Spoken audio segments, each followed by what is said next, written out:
Bonjour, Gilles Corbeil de l'Institut Nazareth et Louis Braille, qui est le Centre de réadaptation en déficience visuelle.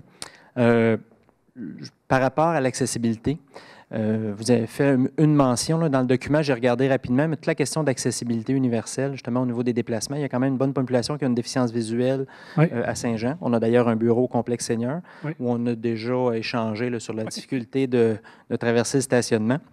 Juste vous dire que souvent, la Ville nous interpelle, là, les centres de réadap, en soutien ou pour avoir de l'information, sauf que c'est souvent la dernière minute. Dans des projets comme ça, on est disponible à travailler ensemble, mais il faudrait peut-être essayer de s'arrimer, parce que souvent, pour l'évaluation, soit il y a un complexe sportif qui s'en vient, là, Oui. c'est comme un délai d'une semaine. Mobiliser du monde autour de ça, c'est quand même difficile. Donc, étant donné que c'est un projet de longue haleine, si vous avez besoin de support, il y a des centres de réadap, il n'y a pas juste l'Institut, là. Il y a le CMR aussi qui est là. Donc, on a une expertise au niveau de l'accessibilité, au niveau des déplacements.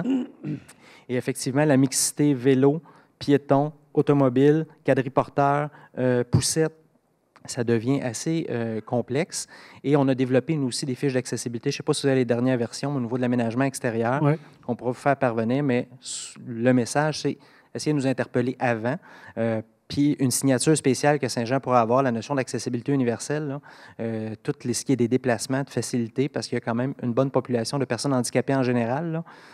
Je pense que ça pourrait être intéressant. Saint-Hyacinthe surfe là-dessus depuis des années, là. Ça pourrait être Saint-Jean, pourrait comme prendre le flambeau et puis développer des choses alentour de ça.